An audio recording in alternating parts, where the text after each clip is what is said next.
Hey everyone, welcome to Rusty Reels. It's been 2 years since I've last done one of these videos, and I'm so excited to be doing one again today. You know, life gets in the way sometimes, especially following COVID. I know everyone was sort of, low to getting back up to full running speed, but I'm so pleased to be doing this today. You may have seen the last video I did, which was Godzilla versus Kong back in 2021. And I was so lucky at the time to be able to establish doing a live video for that YouTube with my good friend David.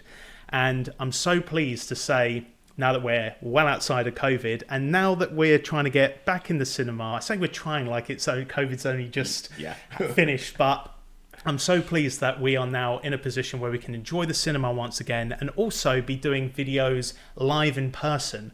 And I'm so pleased to have here today David, who has come up from London to be able to shoot this video with me. And we went and saw Godzilla x Kong. So this is the sequel to Godzilla versus Kong. And I'm so pleased that we're able to see this earlier today. And David has graciously offered me his time to talk about this a little bit more. David, welcome. Thank you so much for being here today. Rob, thanks for having me. Honestly, it's a pleasure. It's like it's a throwback to 2021, but in a much better light. I know. I remember we were sitting on a Google Meets call trying to figure out how OBS Studios worked. Yeah. We tested, we had everything working fine.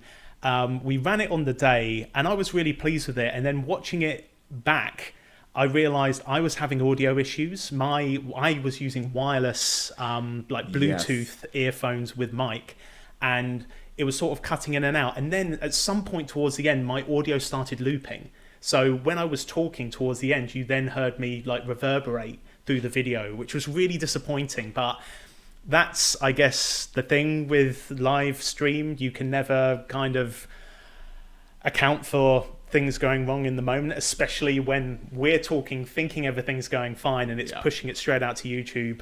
You can't really help these things. No. But here we are today, we're in person. Yes, we are using OBS Studios once again to try and record everything simultaneously. But hopefully what will happen today is we'll get the good recording, post-edit, this will all be great. Yeah.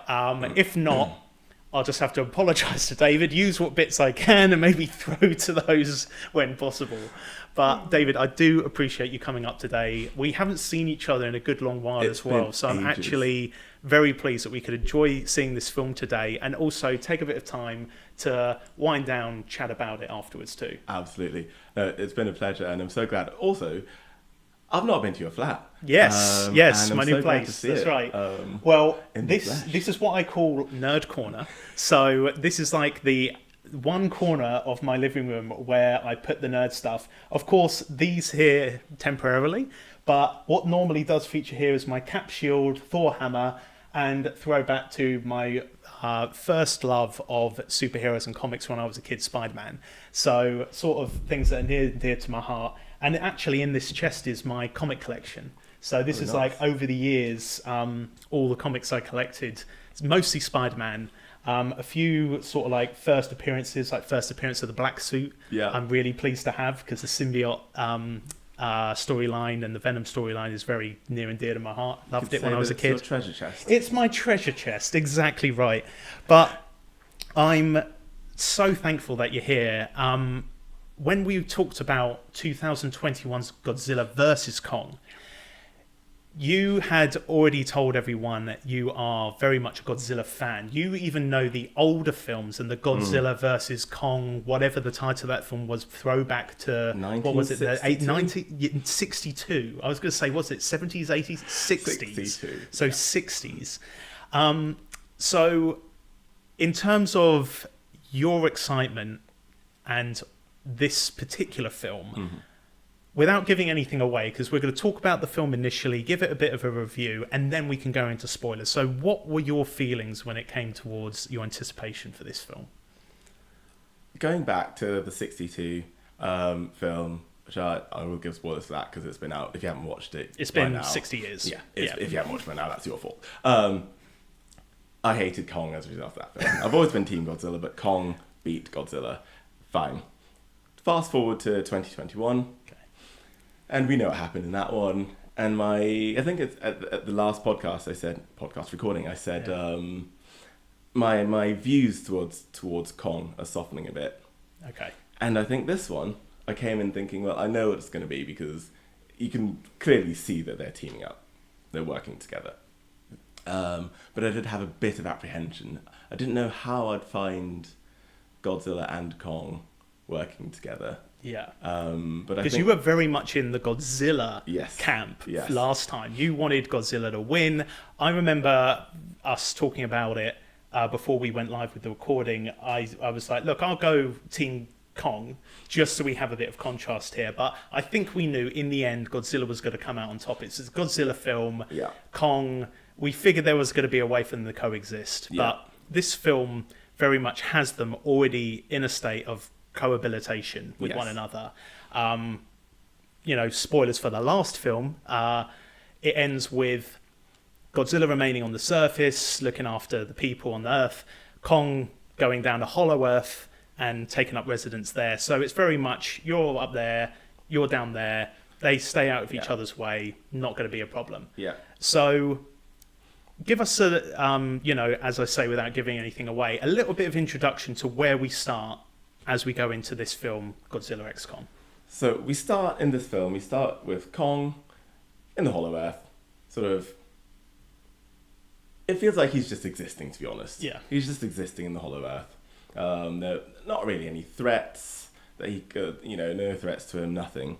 Then Godzilla up on the surface, and he's doing what he does. A Titan gets a bit angsty, and he goes and sorts them out. Angsty? Yeah, gets a bit angsty. And then Godzilla comes in. You being angsty? Yeah, he does. So it is very much establishing Kong down in Hollow Earth, Godzilla up on Earth. Yes, Titans are still roaming around causing trouble sometimes for Godzilla, but Kong, as you say, he is just existing down in Hollow Earth. He is he is a sociable creature, and he's looking for more. We're not really going to go too much into the plot until we get to the spoiler section of this review, but I think what would be good is to talk about we spoke a little bit about your expectations, but what were your feelings towards when we watched this film, and at the end of the film, what were you left with? What were your kind of feelings towards it? What was your expectations versus what you actually experienced? So, from seeing the trailers and seeing the posters, it already suggests that Godzilla and Kong are going to team up. But knowing how different they are as monsters, as characters, as beings, I just thought, what on earth could make those two team up?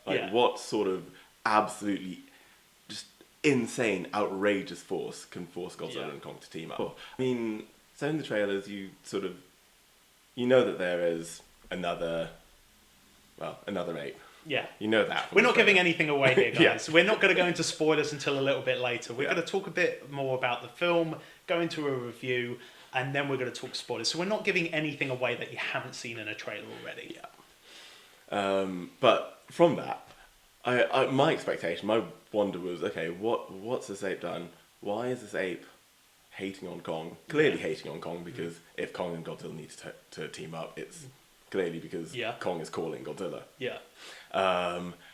And in the final trailer, which was, I think it wasn't actually a UK or US version trailers from somewhere else. Okay. They showed another lizard-like monster. Okay. I haven't seen that. I hadn't seen that before this film. So you kind of went into the film knowing that there was going to be another Titan character featured in this film. Yes. Okay. I didn't know that before going into the film, at least that there was another Titan character. But interesting. It's always interesting to see how different locations will hint at certain stuff or give things away versus other. But I think the moment it's released in one area, it goes to social media, and you're going to find out anyway. But I didn't come across that, at least with the people I follow on Instagram. But that is interesting. Yeah, it That was is cool. somewhere buried on YouTube. I think I might have had a VPN on it and it went somewhere. But no, it was really actually All right. fascinating to see. And I thought I've never seen this Titan before. I've never heard of this Titan.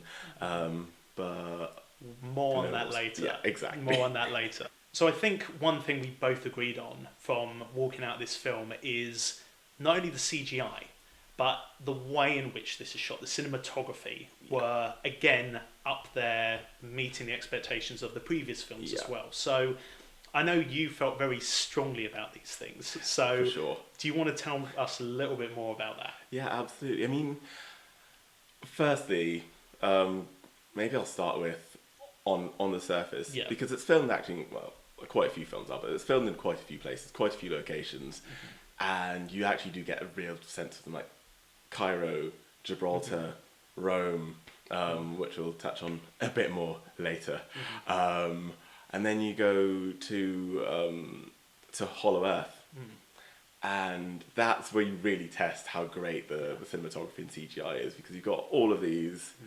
beasts there. You've got, and they just look fantastic. Yeah. Like I think things like the landscapes as well, like the imagination behind some of these people that put the films together is quite amazing. And I know they must do initial drawing boards and concepts and everything else, but putting that together, and I think not only that, but they have to make sure that the scenes are consistent. Yes. And the geography that they're putting together for what is essentially a whole world, they need to make sure like they are mapping this to replicate based on where monsters are in certain scenes, directions, all that kind of stuff is also really impressive. It is actually just incredible. And then the other thing is, I mean, we've had it in the last few films, but it's the detail on the Titans, on Kong, on Godzilla, all the way down to Kong's teeth. Yes. And I think we were saying as well, in terms of that level of detail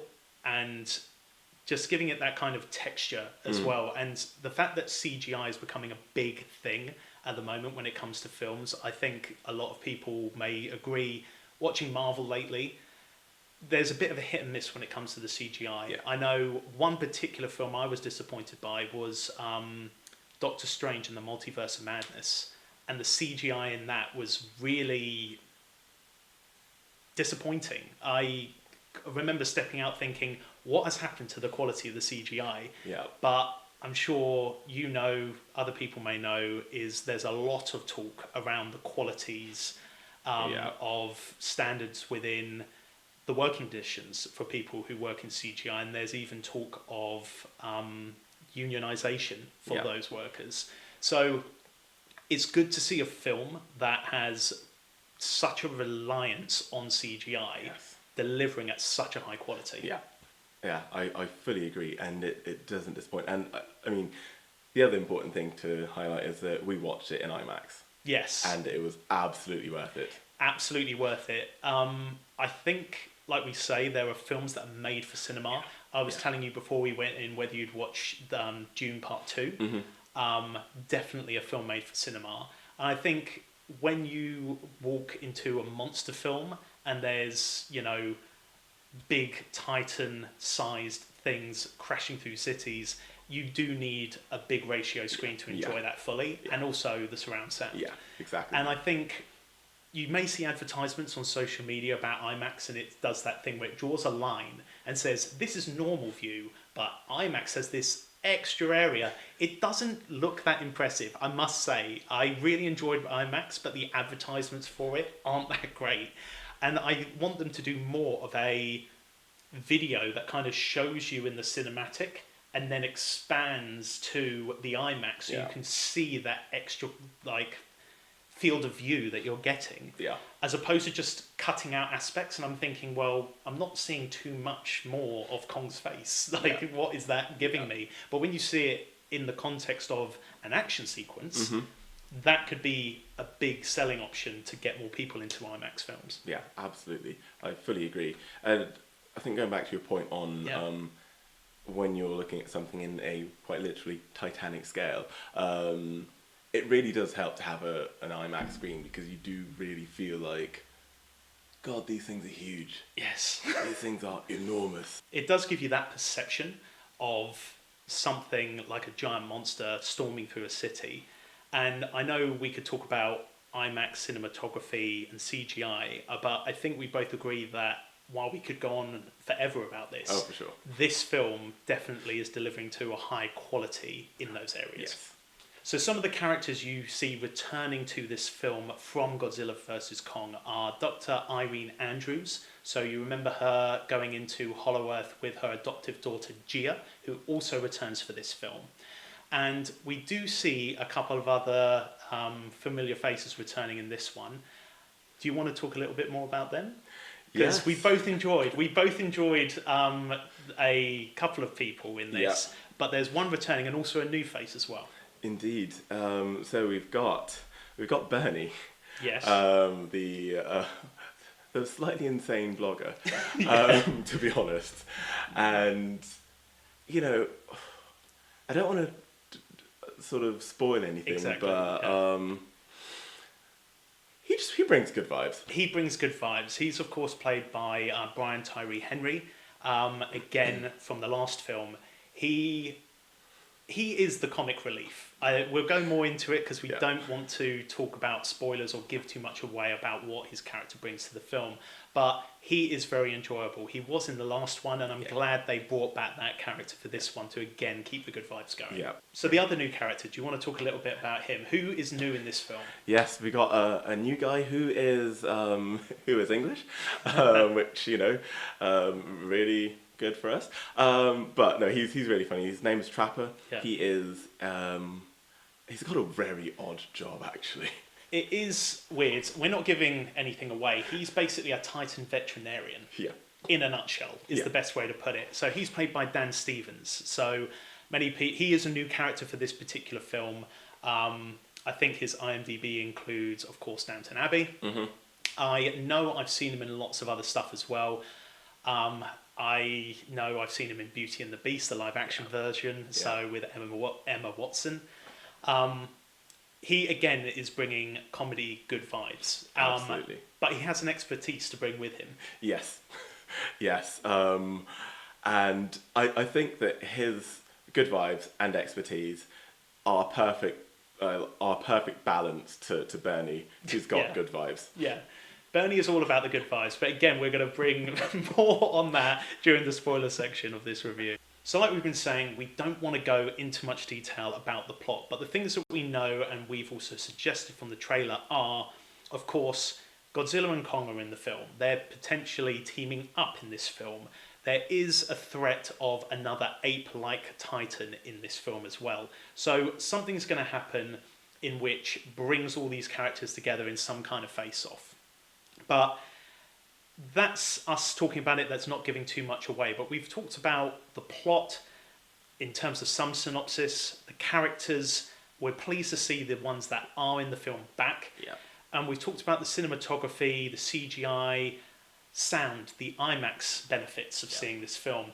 And I think what we need to do now is really give this film a proper rating. Mm-hmm. So in terms of expectations, enjoyment of the film, combining everything we talked about, the character, cinematography, everything else, what are your feelings towards this film? What would you give it in anything from 1 to 5 reels? Yep. Out of 5, I would give it 4. Okay. I think it's very well done. It's very beautifully filmed. It's also not too long. Yes, it's just over an hour and a half, which means that obviously there are a few sacrifices that are made, which we'll probably come to in a bit. Yeah. But you're not thinking, oh my God, when is this going to end? Like, you know, the pace is good. Yes, exactly. Brilliant pace. I think so comparing this to Godzilla vs. Kong, I remember at the time you were talking about wanting to give it 5 stars because it kind of encapsulated everything that you wanted out of a Godzilla vs. Kong film, and you being a big Godzilla fan yourself, you wanted to give it the 5, couldn't give it the 5 because that is perfection basically. Yeah. So I think you came down to about 4.5. So you're giving this one a 4, which is still a very good score. I really enjoyed this film. I think my Godzilla vs. Kong review gave it a 3.5 to 4-star rating itself. I'm going to give this one a solid 3.5. It's not quite a 4 for me. Yeah. I did very much enjoy it. It is an enjoyable film. I just feel like I enjoyed it. I came away thinking that was good, but not epic. Yeah. And we will talk a little bit more about the spoilers in time, but I think what we're going to do is we're going to give this film 3.5 reels. I feel like that's a fair rating. Percentage-wise, I think that's up there at about 70%, and I think that is a good score. 3.5. Solid score, solid film, enjoyable. You'll enjoy it. Yeah, definitely watch it. If you've been watching our review so far, we've talked about the film, we've tried not to give anything away, we've given it a review. If that's all you want to see, thank you very much for joining. Give us a like, a subscribe is always appreciated. So, and I can see the hand gestures coming from David. He's sort of like, subscribe, below, like. So, thank you for that as well, David. If you have enjoyed this video, do share it, do like it, do subscribe. But now we're going to talk about spoilers. So if you don't want spoilers to do with this film, now's the time to turn off. Now's the time to get out. So, spoilers of this film. Where do you want to start? Because I know that there are certain aspects that we can pick apart about the film and certain plot, I don't want to call them plot holes, but maybe things that necessarily might not have made complete sense. Yeah. But where do you want to pick up on this? We can start with, firstly, you can probably start with it being definitely more of a Kong story than a Godzilla story. Yes. So it's a Godzilla x Kong, but it really is more Kong x Godzilla. Yeah. You could argue the last film, Godzilla vs. Kong, was a pretty even split, leaning more towards Kong, obviously, because it's where most of the human stories take place alongside of him. But this is very much, as you say, Kong-centered. Yes, it very much is. And it kind of shows the vulnerability of Kong. Yeah. And sort of, it gives it gives some reason, some rationale to the name, and why they team up, because it shows that actually Kong, even though Godzilla would have him for dinner, still needs Godzilla. Exactly. I think we did talk about how, yes, this is leaning more towards a Kong film, but actually the story which is telling, and you mentioned the vulnerability of Kong and him as a character, I think right from the offset, we understand Kong is the last of his kind. He is by himself. And even at the very beginning of the film, when you first come across him in Hollow Earth, we are seeing that he is still searching for others of his kind. He is still like longing for some companionship, because he is not a... He's not like a solitary... He's not solitary. That's the word I'm looking for. He is not a solitary person. He is a complex, emotional, and sociable character. Yeah. So he is looking for more of his kind and to connect with people. So I think that's probably why this story is connecting the dots, I think, between Kong's search for his people and a sense of belonging, and also Jaya. Yeah. It's very much similar. Yeah. Yeah, agreed. You do get that very, very strong connection between Kong and Jia, which is probably why throughout all of the other films they have such a bond. But obviously it's stronger and stronger now. Yeah. But also the sort of Kong's existence in Hollow Earth. He's lonely. He's looking for not purpose. He's looking for friends, for pals. Stark contrast to Godzilla's existence on the surface, because Godzilla is sort of just lying around charging. Someone pipes up, Godzilla goes and tears them apart. He's a solitary guy. He's a prison warden, keeping the other Titans in check if they step out of bounds. That's his job, is, maintaining the balance and making sure Titans don't cause chaos on the surface. Kong, I think, is, like you say, he's looking for something. He's looking for a sense of purpose, potentially, others of his kind. And we're going into more detail here. Right from the start, he's home alone to the crap out of that place. So he has got so many traps set for his hunting grounds. Yeah, I'm so impressed, because I think we even said when we got out the film, it would take either of us a serious amount of time to put together and figure out tripwires, collapsing cliff faces and things like that, and pits with spikes in them for potential enemies or prey or whatever. And Kong's got it down. He's been there for, Yeah. a couple of years, I guess, at this point in the film. And he has... What did you say? You said a really good line earlier about he McAllistered. Yeah, or he's he Kong McCallaconged. McAllister. Kong Kong McAllistered. McAllister. Or McCallaconged. Yeah. The whole place really well. Yeah. So he's covering his back in terms of certain sequences. And I think that kind of nicely may lead us on to the next point, which is Titan fights. Yes.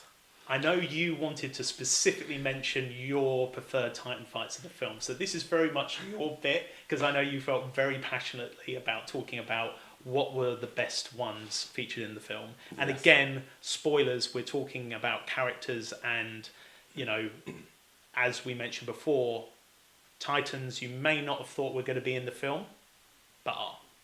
Yes, because actually, this film introduces quite a few Titans, and I mean, ultimately, there are a few. The film opens with Godzilla making quick work of one in Rome, but that's not on my list. I just thought I'd mention that because... No, fair enough. I don't think we even know who... I mean, we could probably look it up online, but we just called him the crab. He's just a giant lobster crab kind of thing. Yeah. And Godzilla ate him in probably the same time as we'd eat a lobster dinner. But we also talked about how that actually helped the title sequence of the film, where previously, when you're watching other Godzilla films or Monsterverse movies, they have these title sequences that kind of do sometimes show clips, but mostly are referring to confidential files. Yes. And, Godzilla and a bit of history, trying to talk about gaps in what has happened since previous films or giving you context within the information you're seeing. But this was very much a title sequence that again brought up Dr. Andrews talking about her experience with Kong, Hollow-Earth, referencing Godzilla is still on topside, fighting other Titans, and then it cuts to a sequence seeing that, which helped the title sequence along, and you're not sitting there for a few minutes like, okay, when are we going to get back to it? Yeah, it's definitely a monster movie, and it starts out exactly. I'd say it's the best opening they've had in one of these films. I'll talk about the Godzilla Tiamat one. Yeah. Because that was a weird one. That was weird, and as we mentioned earlier, so Tiamat is one of the Titans featured in this film. It has been established in the Godzilla Dominion comic book. Yeah. Tiamat, I only knew Tiamat as a 5-headed dragon in the 80s, I think it is, 80s Dungeons and Dragons cartoon. When I heard that name, I kind of flashed back to watching that as a kid, and I was really intrigued to seeing, okay, what is this Titan? Because I can't go good, King Ghidorah with this because he has multiple heads. Yes. So what was Tiamat gonna be? Yeah. And again, you were talking about this particular fight and how it was quick work. It was very quick work, and I think upon reflection, upon looking at Tiamat's actual strengths and powers, I don't understand how Godzilla just sort of ripped her up in no time. But because Tiamat's basically like a sort of a dragonfish, in effect. Kind of a water dragon.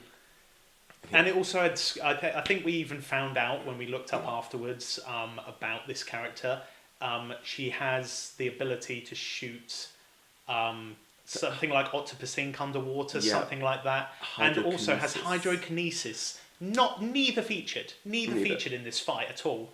I think all she did was glow, wrap around Godzilla, and then Godzilla basically gave her nuclear breath, and she split into pieces. As do all Titans. We've established all Titans seem to die in multiple pieces. There's never a clean death. No. They arrive in pieces, decapitated, limbs chopped up. It's the only way I think a Titan is gone for good, because otherwise there's a chance for reincarnation. Exactly. Unless they Ghidorah and get turned into a Mechagodzilla with a hive mind situation. Which is all sorts of weird. All sorts of weird. So that was, I think, the lowest on your list. That's the lowest. Yeah.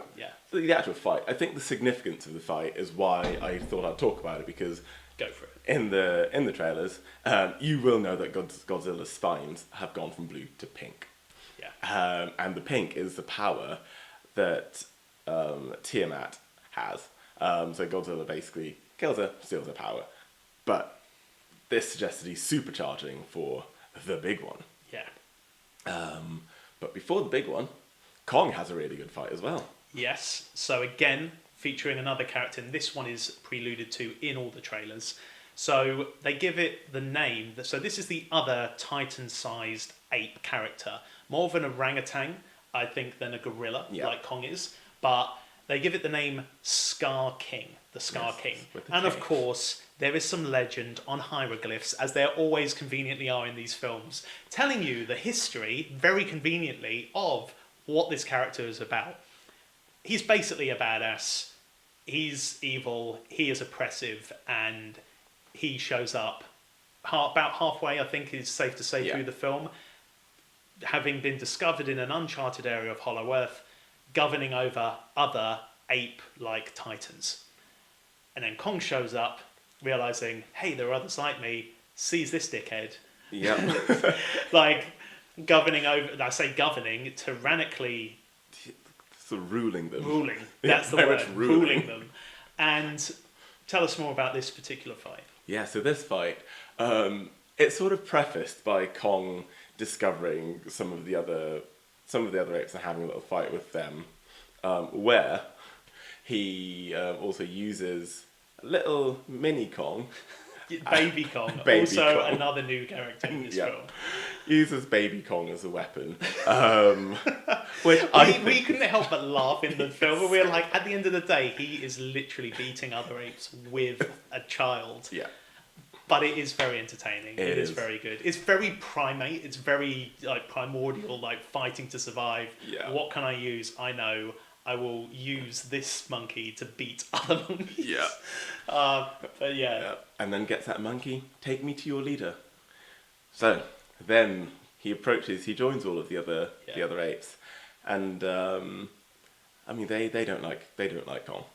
It's very obvious. I think they're very much governed by fear, and they are just straight away. He shows up, big gorilla type guy, causing trouble.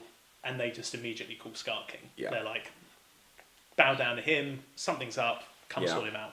He's ruled through, I know they hint towards he's ruled through fear. He's just probably alpha because he's just beaten everyone else. All the others are scared of him. He just rules with an iron fist, basically. Yeah. So that fight, when he goes toe-to-toe with Kong for the first time, I think really opened our eyes to, okay, what kind of threat level are we dealing with here?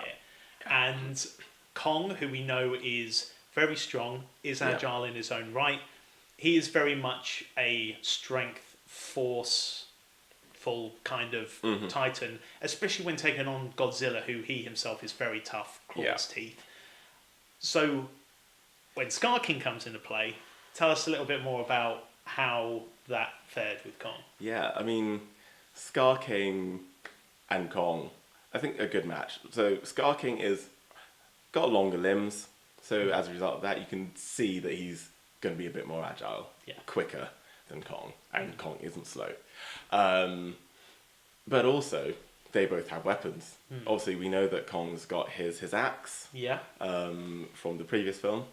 And you will have seen in the trailer, if you've seen the trailer, that the Scar King has got a sort of what looks like a bit like a sash, which is actually like a tail of some monster. It seems like he's got a whip made from the spine of some other big titan, because it is fairly long, and he uses that. That's his weapon. So not only has he got long limbs and a bit of a reach, he's then got that as well. So especially when you're going up to Kong, I think when you get close to Kong, you're going to be in a fight situation where I think strength is probably going to come out on top. So the fact that he's got the reach plus a whip very much helps his fighting style against a stronger character like Kong, where he can keep him at bay. He's also more nimble, more agile. He just demonstrated a few flip kind of kick leaps over Kong as well. So constantly keeping him at least at arm's length so that he can potentially overpower Kong with superior speed and also this whiplash. Which is brilliant. But I think there are a few suggestions that Kong is had he not had the whip, that Kong would overpower him, because there are bits where the other apes, well, his lackeys in particular, trying to get in on the action. It's like, no, he's mine. Yeah. And I think as well, those are moments when Kong does get within grasp of him. Yeah. Either, I think at one point he's getting like choked by him with the whiplash. Kong just, after a bit of a struggle, throws him over. Yeah. And that, knocks the wind out of the guy. So I think he knows he can't really spend too long toe-to-toe with Kong. Yes. And then that's when... yes, that's when he introduces... This leads us nicely on. Yes, that's when he introduces the character that's only revealed on certain trailers. Yeah. The new Lizard Titan, Shimo. Who... So this was a surprise for me, because, like you said, you'd seen it in a trailer, so you had a bit of an idea. Did you actually see the Titan specifically, or did it kind of allude to it somewhat? I saw the Titan. I saw that it had spines and scales. Okay. So I knew that much. So you were like, oh, Godzilla? Was that kind of... Because that's what I thought. When I first saw it, so it very much... when Scar King calls it forward, so he seems to have this crystal or something on the end of his whip that seems to control Shimu. Yeah. Not sure how it works. It's never really explained. We just have to accept, okay, this crystal has some kind of like force Shimu to do my bidding kind of power. When we first are introduced to Shimu and she's appearing from a cave and you see the eyes, I thought it was another Godzilla. I thought we were seeing another Godzilla, and I thought, how has he got that thing caged up? Yeah. And then it's alluded that actually it's not. It's a slightly different character, and he has the mental crystal, let's call it, to control her. First impressions on seeing this new Titan. Can you swear in this podcast? Oh, recording? I've already said dickhead. So yeah, that's true. Oh, my first impression was shit. Yeah. Holy shit. Because I think they'd alluded to a few large Titans. Like, there's one point where Kong and Baby Kong, when he's leading him to where the other apes and Scar King is, they cross a canyon or a bridge. Yeah. While I say a bridge, the bridge is made from the bones of a Titan who is gigantic. If you think about how big Kong is, about 350 feet, he is about the size of one of the Titan's back vertebrae. So how big that thing is, it's like, what was that? That is what I'm impressed by. Yeah. Not only that, but then when we come face to face with Shimu, she's maybe 1.5 times to 2 times the size of Godzilla. Yes. And, she's so big that Scar King at one point is riding her. Yeah. So that thing comes out. And I think we're all a little bit like, what is this about? Yeah. And I think right away we get the impression she's a ice lizard of some kind, because everything freezes. Yeah, everything freezes. She's an ice queen. She's an ice queen. She's an ice queen. Everything freezes around her, and then just like Godzilla's got the atomic breath, she's got the ice age breath. I like that, the ice age breath. That's good, because they also do hint at the fact that her power, let's say, the ice breath, brought on the last ice age. Yes, so, exactly. Again, very powerful Titan. How she's under control of the Scar King is never really alluded to, other than the fact that he's got this commanding crystal. Yes. He's got it, she's under his control, and there we are. So that kind of brings the end of the Kong and Scar King fight, because Scar King realises, I'm just going to get out. Shimo here calls it forth. It ice breaths Kong. Yeah. He then gets an injury. Yeah. So he gets frostbite on his arm, and he bails out at the help of Baby Kong as well. Yeah. Before Kong goes up to the surface, conveniently again through Trapper. Mm-hmm. So this is bringing us back to this character. So Trapper is like a Titan vet. Kong hurts his tooth early in the film. They sedate him, yank out the tooth, replace it with some kind of like metallic thing. So he's got a cool like silver tooth now. And later on, when Kong is hurt as a result of the ice breath, they reveal very conveniently, oh, by the way, let us bring out like Project Uber Kong or whatever they called it. Mm. And it turns out, following Mechagodzilla, they probably want to augment a few things and give Kong the step up in case he ever needs it again. So they start developing what seemed like, I'm going to call it an Iron Man augmentation. It's very much that. But of course, they then realise they don't want to make him too powerful, so they bail, but not before they have completed the prototype, which is, of course, I don't know what to call this. I want to say Uber Fist. I want to call it his Uber Fist, but that's probably not right. Let's call it like... What's the Iron Arm? Iron Arm. Let's call it Iron Arm. That's safer. Iron Arm. So he has the Iron Arm, and very much is Trapper goes, picks it up, again, conveniently located in Hollow Earth, of all places to keep it, where they need it. Yeah. Drops it off. It has a very cool Iron Man latching itself and fixing and activating on his arm. Yeah. Reminds me of a sequence for Iron Man. He then, having had that, his arm's feeling better, it injects him with something, and then he decides he's now Super Kong with his Iron Fist, and he is going up to the surface to go bring down Godzilla because the Bad Ape and Shimu are on the way. So particular titans that we see in this film, we've already spoken about Godzilla, we know Kong's in it, we know the Scar King is also featured in this. There are also a couple of other titans which we're going to discuss during this spoiler section. So I think one that we were surprised to see that we had no idea would appear is another familiar one, which is Mothra. Yes. Mothra appears, and out of... The Return of Mothra. The Return of Mothra, the benevolent titan. And I think this also will dip into a few discussions on plot holes or things we weren't too keen about the film. Not necessarily Mothra, just to clarify for fans out there, but Mothra was in Godzilla King of the Monsters, and she sacrifices herself to help Kong take down Ghidorah. So my understanding with Mothra is that she's very much a character of reincarnation. She lays, I don't know what you call it, an egg or an egg sac, whatever.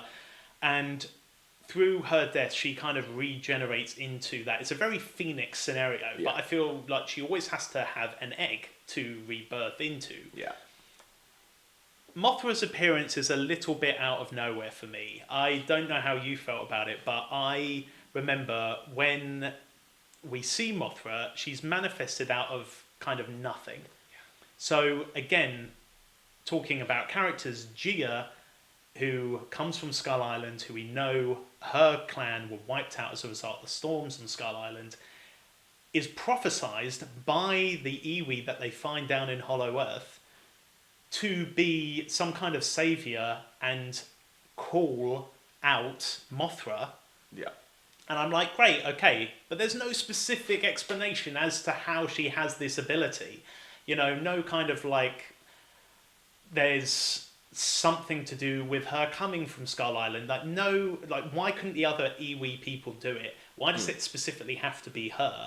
Mothra appears when she's called by Gia out of what feels like thin air, because there is no egg, thing, hatch, cocoon, anything for Mothra to sort of spring out of. It's like she's made out of sort of mystic dust matter that's irradiating from Gia, which again isn't explained. Yeah. But then Mothra appears, and I think we're all pleased to see Mothra because we know she's a friend of Godzilla, she works for good, so she's going to be a helpful companion here. Yeah. So that is the return of Mothra. And that also preludes well, I think, into one of the other fights you wanted to discuss on, which is right after Kong gets his augmentation. When you get up to the surface now, Kong goes on top of the pyramids, beckons Godzilla, who, as we said, is swimming over from Gibraltar to Cairo. Godzilla, majestically on the rock of Gibraltar, screams, yells, and jumps into the Mediterranean. That was a good moment. Yeah. I kind of like that because he's up on a cliff in Gibraltar roaring, and I just thought, wouldn't it be cool if he jumps into water now? And he does do a full-on, elegant dive in the water. I really enjoyed that moment. That was good. Godzilla appears, coming down the Nile. Which is also pretty cool. Yeah. Comes down the Nile. And it's actually very incredible because you're looking at Kong. Kong's looking at Godzilla, running towards him, saying, "Don't attack me. I come in peace." He's got tunnel vision. There we go. Like it. Tunnel vision, and he is just going for Kong. Yes, and he goes for Kong, and it is very much a fight that you'd expect. Godzilla is definitely the more powerful. Yeah. At this point, definitely, as he's juiced up from the Tiamat recharge. Yeah, even with Kong's iron arm, which also it's quite convenient that it was the right arm that they built first. I wondered whether it could have been either arm, but it kind of reads and adapts based on which arm it is. I like to go for that over the convenience of it happening to being the right arm. In terms of, I'd like to go over that over convenience. Yeah. I'd like to think it could have been his leg, it could have been his left arm, but it just sort of reads and then activates for that particular appendage. We'll go with that rather than thinking it's a bit of Deus Ex Machina. There is a point where Kong actually does knock Godzilla out. He gets a few good licks in, but I think we know there's really only going to be one winner in that scenario, and it's going to be Godzilla. Yes. And there is a point we literally are about to see Godzilla end Kong. Yes. Until the convenient arrival. Of Mothra with Gia. Yes. That was also another weird thing. Mothra's arrival, great. Yeah. You know, she's a friend of Godzilla. I think Godzilla knows if Mothra's around and she's trying to stop the fight, they can say in Titan speak, I guess, what's happening, let's all go in the portal together. But Gia's involvement in that, I was a little bit lost on. Mm-hmm. Yes, she has sort of a telepathic communication ability with other Iwi people, a little bit of that going on with Kong, but it's never been alluded to before for Godzilla. Exactly.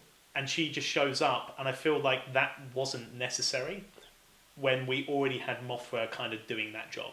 Yeah, exactly. I completely agree. And I mean, Godzilla's not known to communicate with anyone apart from Mothra, realistically. True. There have been moments, like in the first Godzilla film, where he kind of has a moment of looking at the other human, but there's no kind of communication, speaking to one another there. But this does very much feel like he is kind of being clued in. Yes. Of the fact that, hey, pop down to Hollow Earth, we need your help. Yeah. And bam, that brings us on to the zero gravity fight. So right after the point, you know, Gia and Mothra show up, we cut back down to Hollow Earth where stuff's about to happen. Scar King arrives on the back of Shimo, and we're thinking any second now the others have to arrive and the fight's going to happen. Lo and behold, they do. They crash down into Hollow Earth and they all come running in. And you mentioned zero gravity. Yeah. Tell us about that. I mean, I found this fight very interesting, really hard to follow. It was a bit chaotic. But it worked. It worked in many ways. In that, firstly, it gave Mothra a bit of the action. Yes. I think one thing we can agree on is having another fight that takes place on the ground, especially when you've got Mothra flying and other aerial things going on. It worked much better to have a zero gravity aspect opposed to her just swooping down constantly. And we've seen plenty of ground fights in previous films, this film as well. Yeah. So having something in the air or in zero gravity also worked well. Yeah, definitely. And they're all of the other apes, all of Scar King's sort of all of his lackeys, main followers, all of his followers. That's probably a better word. The lackeys is also good. They kind of are. They're the ones that have been beaten down to the point. I feel like they cannot change. Yeah. They are irrefutably sort of brainwashed to Scar King's whim. The others are slaves. These are the ones who are proper conformed. Yeah, absolutely. Yeah. And they're getting sort of, I suppose, webbed by Mothra. Yeah, she's got a silk, hasn't she? Her silk, her web, whatever you want to call it. So she's swooping in. She is properly in her element, Spider-Manning everywhere. Yeah. I think we were sort of referencing a bit of an Oprah, like, you get a web, you get a web, you get a web. And so just webbing these guys up to floating rocks, very, very helpful. And of course leaving Kong and Shimu battling it out, Scar King and Kong also having a bit of a scrap, all in midair. Yeah. Yeah, and all of that it's really hard to follow, but you do get a sense. It's a fun sequence. It's a sequence we haven't seen. It's very enjoyable, absolutely. And that goes straight into your favourite fight of the film, because during that zero gravity, They go through a portal that takes them up to the surface for the final boss battle. Yeah. So, tell us about your favourite fight sequence of the film, David. My favourite fight sequence, the big one. Yeah. On the beaches of Rio, starting with a little bit of samba music. It's nice because of that chaos anti-gravity scene, and you think, oh, where are they going to end up? Yeah. And it just kicks in with that salsa.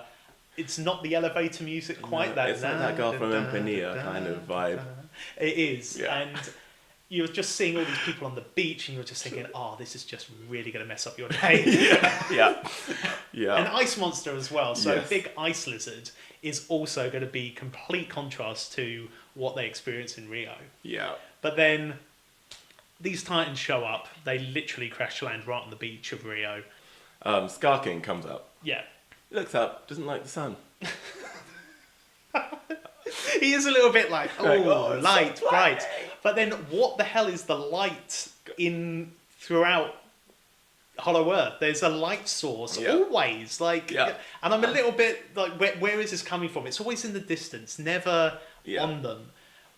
But that aside, he apparently he hasn't seen the sun probably in a millennia, multi-millennia, but gets Shimo to cause an ice age, or to start an ice age, starting a chill factor. starting the chill factor. Yeah. But in short order, we've got Godzilla and Kong right behind, and this is where it hits the fan. It doesn't leave Rio in a good state. It does not.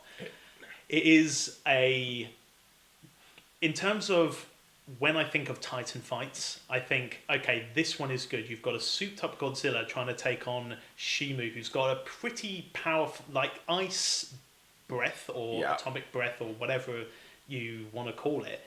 Her ice breath is going to freeze Kong. I know Godzilla is probably more resilient to that kind of thing. We did see it in the anti-gravity fight. Yeah. So, especially the fact that Godzilla radiates as well, can bust out of it. I think it's a very fair match because Shima's very powerful, she's very big. Godzilla is very ferocious, he's got his Tiamat radiation super grade. Yeah. Then Kong, he's got his Iron Fist now. Yeah. Sans axe.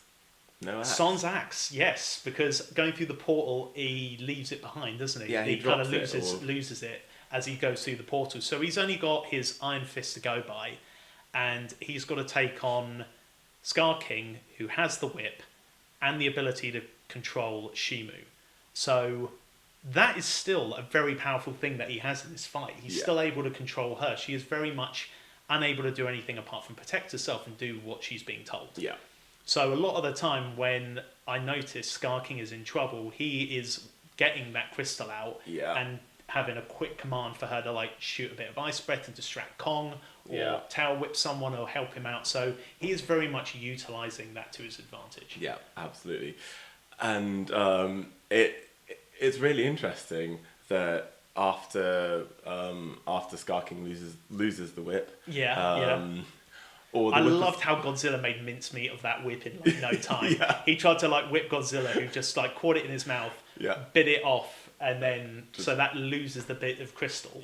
So then he's on a bit of a scramble mission trying to get that crystal back, because without it, he's not going to last long. No, and that's where Kong, like, that's where you see the strength of Kong. Kong just sort of pulverizes him a little bit.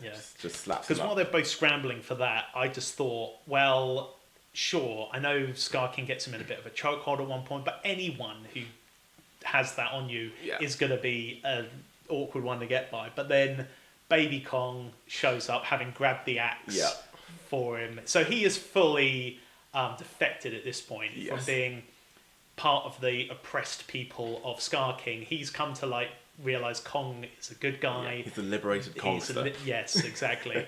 And he comes along with his axe and he breaks the crystal. So the moment the crystal breaks, I think any kind of enchantment or enchanted thing that breaks for the baddies working in favour of the good guys, you pretty much know at that point it's game over. It's game over, But as we said, no Titan death is complete without complete dismemberment.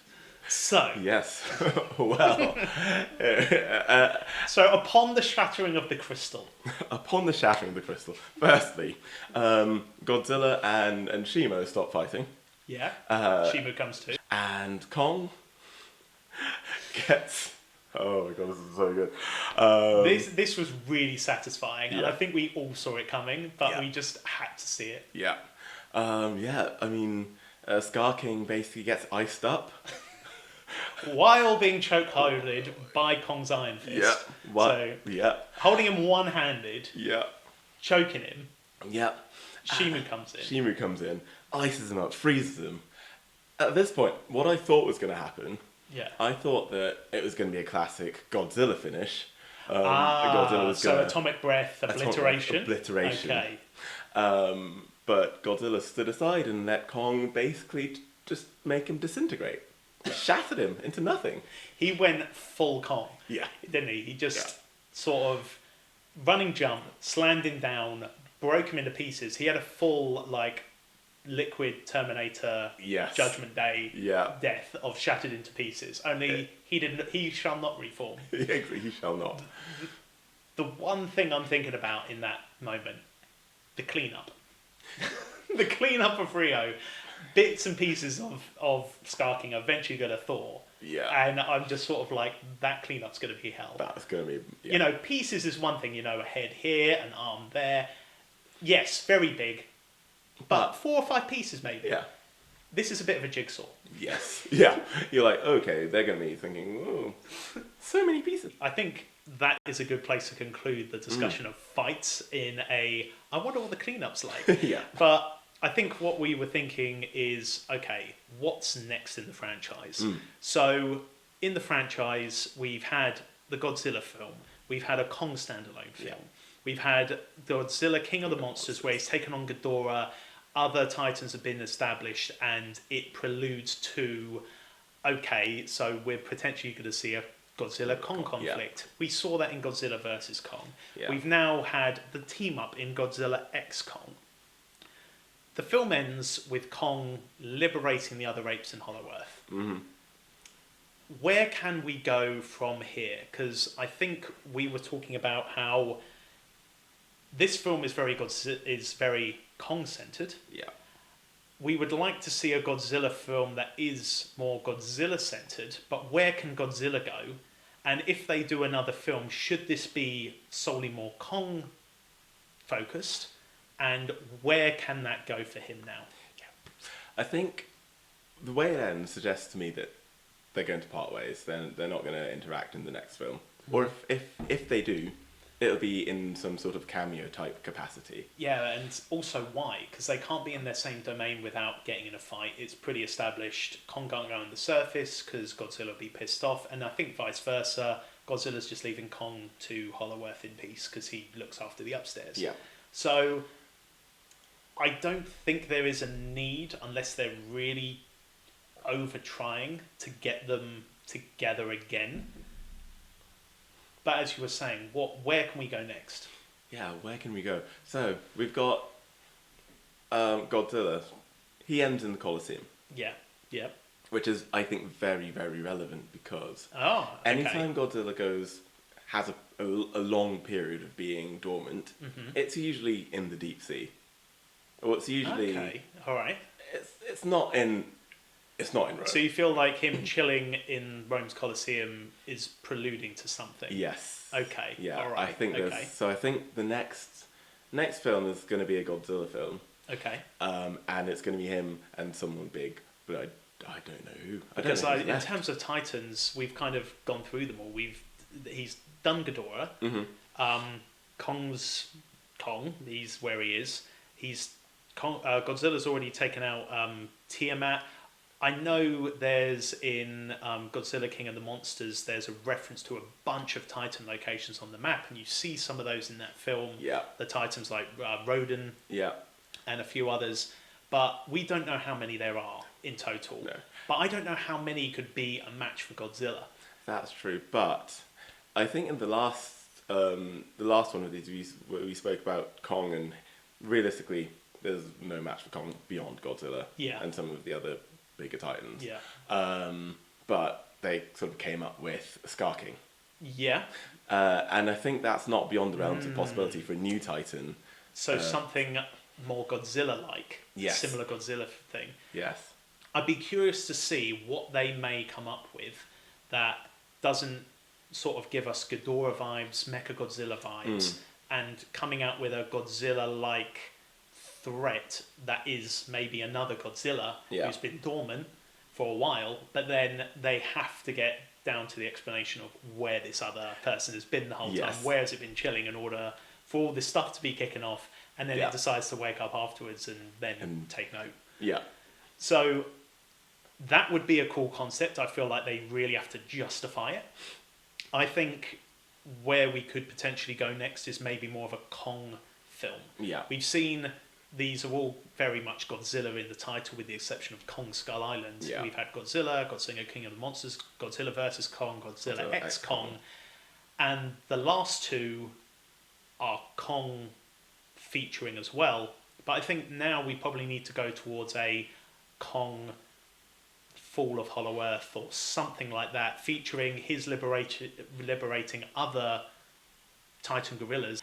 Maybe he's trying to create society. Maybe it's I'm sort of going towards Planet of the Apes. I was going to say Planet of the Apes, but you know, what else could come along that is a threat to them in Hollow Earth? Yeah. You know, like they suggested in this film, much of Hollow Earth is undiscovered. They'd only maybe seen about 5% of it. Yeah. They come across this area where the other Kongs are and the other gorillas and Scar King, but there is so much more to explore. So what else is there in Hollow Earth? Yeah. And what can we see next? I think that is going to be where we could maybe see your Godzilla-like Titan maybe emerge from, or other threats to Kong, Godzilla, whoever. But I think Hollow Earth holds the key. Again, it held the key in this one, but I think that is where we're going to see more Titans, more fights, and more, you know, boss battles for these guys. I agree. I think logically then it makes sense for the next sort of the direct next film from this sequence or of this series to be set in Hollow Earth. Because I think the Kong storyline part is just starting. Yeah.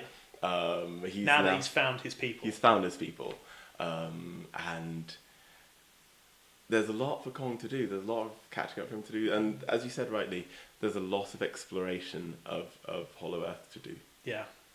I think leaving that on a bit of a cliff note, what can we expect, is a good way to leave this. So, David, thank you so much for joining me, for not only coming up here and seeing the film, but also taking the time just to sit down and have a conversation, get it all on film for hopefully all of you to enjoy watching. But really appreciate it. It's been so great to catch up and talk this film and geek out a little bit with you once again. Absolutely. It's been my pleasure. Thank you for having me.